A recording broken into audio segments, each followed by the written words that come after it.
बिस्मिल्लाहिर्रहमानिर्रहीम अस्सलामु अलैकुम dear students, how are you? I hope you be fine. New syllabus mathematics book D1 आपकी updated यहाँ पर 7th एडिशन है और हम इसके चैप्टर नंबर 1 के अंदर highest common factor and lowest common multiples के क्वेश्चंस बहुत सारे कर चुके हैं। आज हम इसके कुछ प्रैक्टिस क्वेश्चंस करेंगे। तो आज हमारे पास 2 डिफरेंट वर्ड प्रॉब्लम्स हैं स्टूडेंट्स, बड़े मज़े के क्वेश्चंस हैं। हम इसको यहाँ पर सॉल्व करने की कोशिश करेंगे। आपका काम है कि वीडियो को एंड तक देखिए, स्किप मत कीजिएगा और कहीं पर कोई बात समझ में ना आए तो कमेंट सेक्शन में पूछिएगा। वीडियो अच्छी लगा करे तो प्लीज़ लाइक किया करें और अपने फ्रेंड्स के साथ शेयर किया करें। यहाँ पर हमसे क्वेश्चन नंबर 1 में कह रहे हैं 3 bells toll at regular intervals of 15 minutes, 16 minutes and 36 minutes respectively। Respectively का मतलब क्या है कि 3 बेल्स हैं और वो एक एक करके रेगुलर इंटरवल्स पर यानी कि सेम टाइम के बाद दोबारा से टोल करती हैं। ठीक है, तो आप ये समझ लीजिए कि 3 बेल्स हैं जो अलग अलग टाइमिंग्स पर बज रही हैं। एक बजती है हर 15 मिनट के बाद, दूसरी बजती है हर 16 मिनट के बाद और तीसरी बजती है हर 36 मिनट्स के बाद। ठीक है, अलग अलग इंटरवल्स पर अलग अलग टाइम पर ये बजती हैं। Given that they toll together at 2 PM, अगर वो सबकी सब एक साथ 2 बजे टोल हुई हैं, यानी कि अभी तीनों बेल ने एक साथ टोल किया। अब पहली वाली बेल 15 मिनट्स के बाद करेगी, दूसरी 16 मिनट्स के बाद करेगी, तीसरी 36 मिनट्स के बाद करेगी। तो at what time will they next toll together? तो अब अगला टाइम कौन सा होगा कि जब ये तीनों एक साथ दोबारा से टोल कर रही हों, क्योंकि इन तीनों के टाइम इंटरवल्स हमारे पास डिफरेंट हैं। तो हम यहाँ पर क्या करेंगे स्टूडेंट्स, एक छोटा सा मॉडल बनाएंगे और इस क्वेश्चन को समझने की कोशिश करेंगे। मेरे पास यहाँ पर 3 तरह की बेल्स हैं। ठीक है, मैं यहाँ पर तीनों के टाइम स्पेन को डिफाइन करने के लिए आपके पास एक छोटा सा मॉडल बना रही हूँ। ठीक है, पहली जो मेरे पास बेल है वो 15 मिनट्स के बाद टोल करती है। तो पहली मरतबा वो कब करेगी? 15 मिनट्स के बाद। दूसरी मरतबा फिर से जब 15 मिनट्स गुजरेंगे यानी 30 मिनट्स होंगे तब वो टोल करेगी। उसके बाद नेक्स्ट टाइम फिर 15 मिनट्स प्लस कर देते हैं तो फिर वो 45 अभी से लेकर 45 मिनट्स के बाद टोल करेगी। फिर वो जब 15 मिनट्स के बाद टोल करेगी तो 60 मिनट्स हो चुके होंगे, यानी कि 60 मिनट्स के अंदर 1 घंटे में वो 4 मरतबा टोल करेगी। पहली मरतबा 15 मिनट्स बाद, दूसरी मरतबा 30 मिनट्स बाद, तीसरी मरतबा 45 मिनट्स बाद और चौथी मरतबा पूरे 1 घंटे के बाद। 1 घंटे में 4 मरतबा उसने टोल कर लिया और यहाँ पर हमने टाइम भी बता दिया, 15 मिनट, 30 मिनट, 45 मिनट और 60 मिनट्स। 16 मिनट्स के बाद जो टोल करती है तो पहली मरतबा वो 16 मिनट्स के बाद टोल करेगी। फिर उसमें और जब 16 प्लस करेंगे तो 32 मिनट्स हो चुके होंगे। फिर जब वो थर्ड टाइम करेगी तो 48 मिनट्स हो चुके होंगे और जब फोर्थ टाइम वो कर रही होगी तो यहाँ पर हमारे पास 60 मिनट्स हो चुके होंगे। ठीक है, अच्छा जी, ये 64 मिनट्स हो चुके होंगे, सॉरी।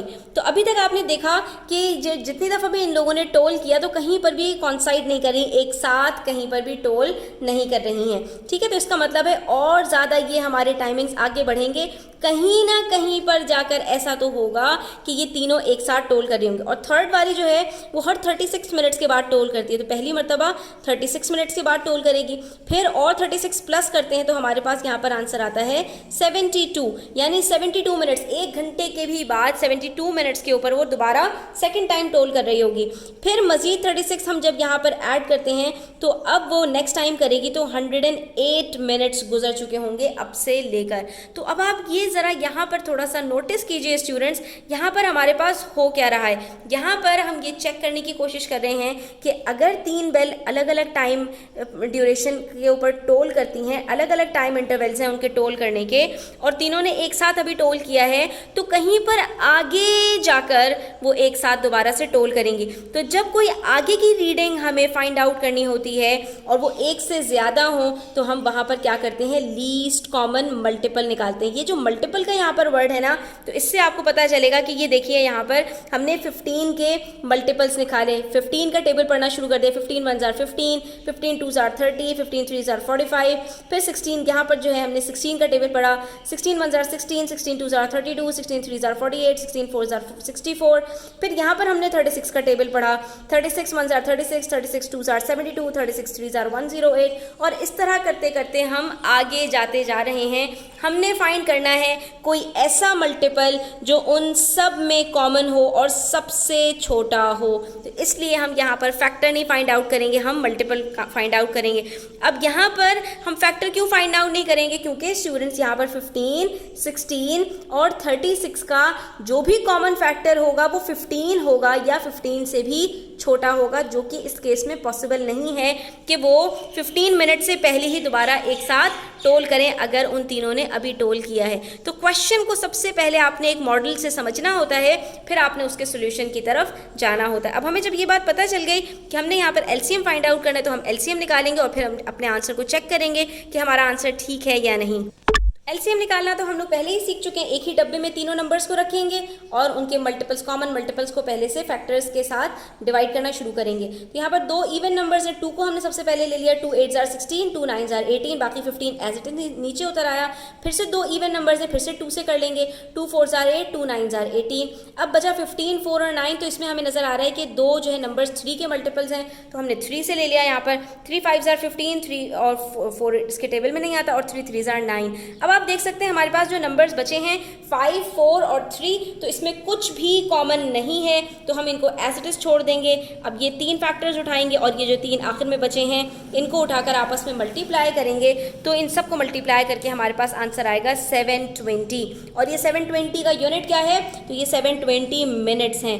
कि अगर ये तीनों अलग अलग टाइम इंटरवल्स के ऊपर टोल करते हैं, तो ये तीनों अभी इन्होंने 2 बजे अगर एक साथ टोल किया है, तो अब 720 मिनट्स के बाद एक साथ टोल करेंगे। क्यों? क्योंकि तीनों के अलग अलग टाइम इंटरवल्स हैं टोल करने के लिए। ठीक है, तो ये 720 मिनट्स के बाद अगर टोल करेंगे तो इसको हम कन्वर्ट कर देते हैं आवर्स के अंदर, और फिर 2 PM के अंदर उसको प्लस करेंगे, तो हमारा आंसर आ जाएगा कि 2 बजे के बाद एक साथ कब टोल कर रहे होंगे। तो मिनट्स को कन्वर्ट करना है अगर आवर्स के अंदर, तो हमें पता है 60 मिनट्स के अंदर हमारे पास 1 घंटा होता है, तो 720 के अंदर हमारे पास कितना होगा, 720 को 60 से डिवाइड कर लेंगे। तो ये देखिए स्टूडेंट, 720 मिनट्स को जब हमने कन्वर्ट किया आवर्स के अंदर, तो हमारे पास आंसर आ रहा है 0 0 से कट हो गया, 6 1 are 6, 6 12 are 72। तो इसका मतलब है कि 12 घंटे के बाद ये तीनों एक साथ दोबारा टोल कर रहे होंगे। तो अगर अभी 2 PM पर एक साथ टोल किया है, तो नेक्स्ट टाइम 12 घंटे के बाद दोबारा से 2 बजेंगे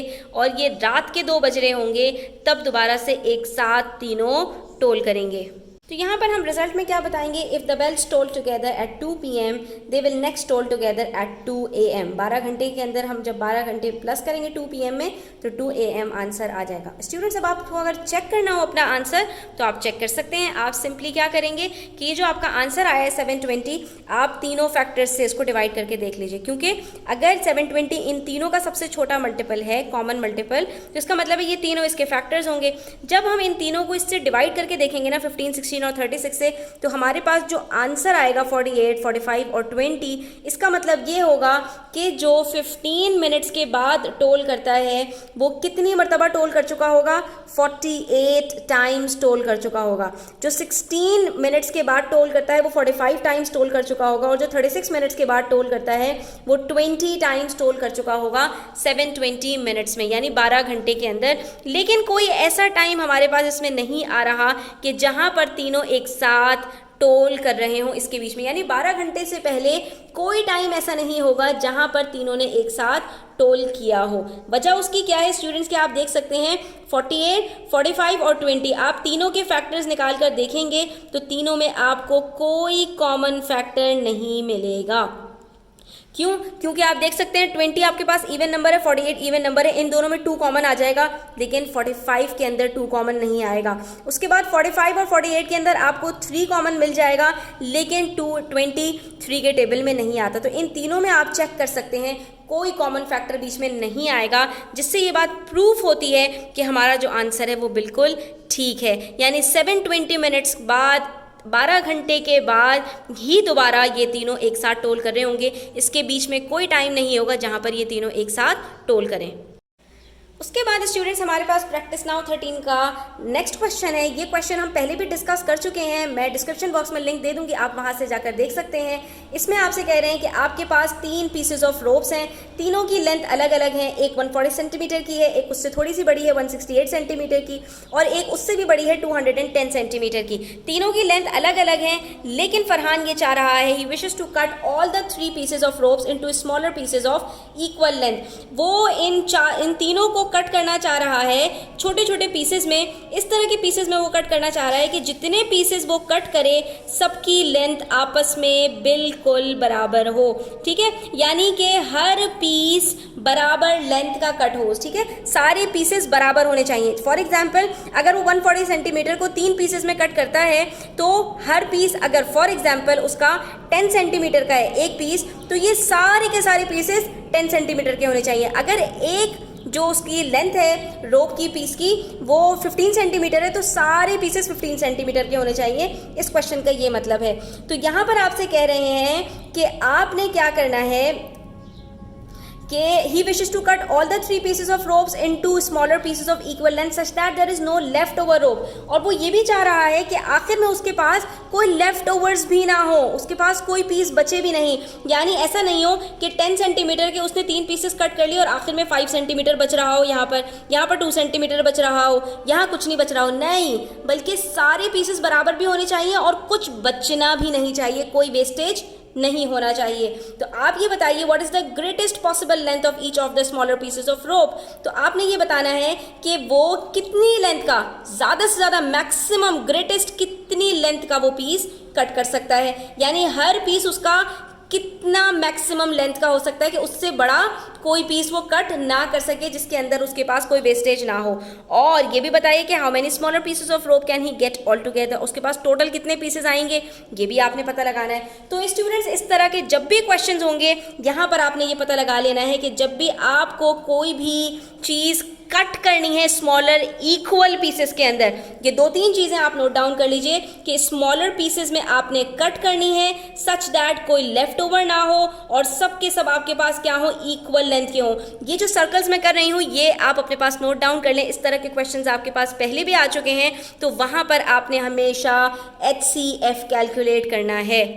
ये देखिए काउंटडाउन की बुक है, यहाँ पर भी हमारे पास इस तरह का क्वेश्चन गुजर चुका है ग्रेड 5 के अंदर, जहाँ पर चैप्टर नंबर 2 HCF LCM के वर्ड प्रॉब्लम्स के अंदर हमारे पास सेम प्रॉब्लम्स थी कि there are some pieces of wood, 3 अलग अलग पीसेस हैं वुड के, और यहाँ पर कारपेंटर क्या चाह रहा है, उसको cut them into equal sizes, वो भी इन वुड्स को अलग अलग जो है वुड्स को वो सेम पीसेस में कट करना चाह रहा है। What size should he cut them to avoid wastage of wood, वो इस तरह से पीसेस कट करना चाह रहा है कि सबकी लेंथ इक्वल हो और उसके अंदर से ये देखो इक्वल का वर्ड यहाँ भी आया है, कट यहाँ पर भी आया है और कोई वेस्टेज नहीं होना चाहिए। इसी तरह से एक और वर्ड प्रॉब्लम है, Ayesha has 3 pieces of cloth, Ayesha के पास क्लोथ है, हमारे पास अभी रोप्स हैं, ऊपर कारपेंटर के पास पीस ऑफ वुड थे, तो अलग अलग चीज़ें हो सकती हैं, लेकिन यहाँ पर साइन सब में एक ही है कि 1 is 70 centimeter, other is 84 and 98 centimeter wide. She wants to cut them into equal strips. तो ये जो कट इक्वल वाली बात आएगी यहाँ पर हमेशा आपने LCM कैलकुलेट करना है।